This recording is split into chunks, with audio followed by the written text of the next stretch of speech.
tayo'y mga kaaway ng Diyos. Tayong lahat mapapahamak, pero kinahabagan tayo. It's about a heart overflowing with gratitude. Yung meron ka talagang pagpapasalamat dahil alam mo, ikaw mapapahamak pero iniligtas ka sa apoy ng impyerno. Without grace, walang tunay na awit, walang tunay na pag-aawitan.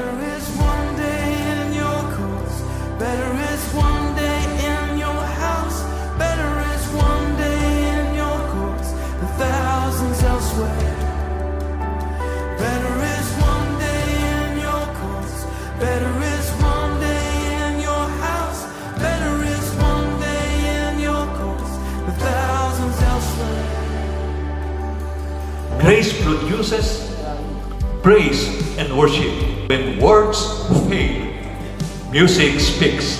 Bakit puro patungkol kay Kristo? Bakit patungkol sa kanyang ginawa? Bakit patungkol sa kanyang mga pangako? Dahil ang pangako, yan yung nagkakaroon tayo ng assurance. Let your melodies be a testimony of His goodness and a reflection of your love for Him.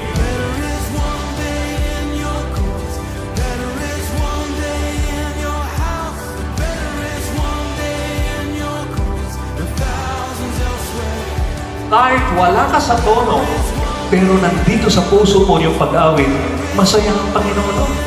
Hindi po sa ganda ng melodiya, hindi sa ganda ng pag-aawit mo.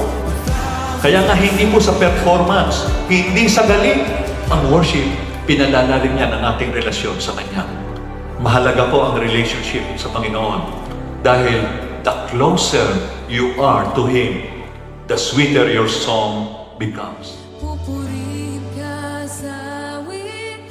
Itataas ang aking tinig, itatanghal sa buhay ko'y tanging Ikaw, O Diyos.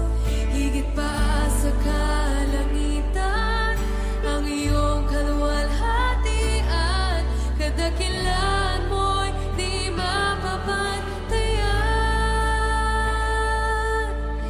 Jesus.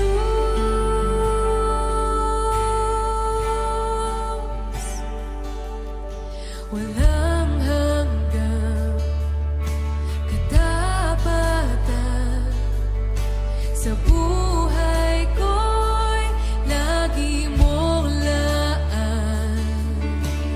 Narito dahil sa biyaya mo, habang buhay magpupuri sa iyo. Pupurihin ka sa awit, itataas ang aking tinig, itatanghal sa buhay ko'y tanging Ikaw, O Diyos. Higit pa sa kalangitan, ang iyong kaluwalhatian, kadakilan. Di lamang sa pag-aawitan, kundi mismo sa ating buhay, napakahalaga ng biyaya patuloy na mangusap sa ating puso. As my singing, glorify Christ. Hayaan natin ang Holy Spirit ang magtono ng ating puso. Mabuhay tayo na may pagpapasalamat palagi, whether in good or bad circumstances. We sing dahil sa biyaya.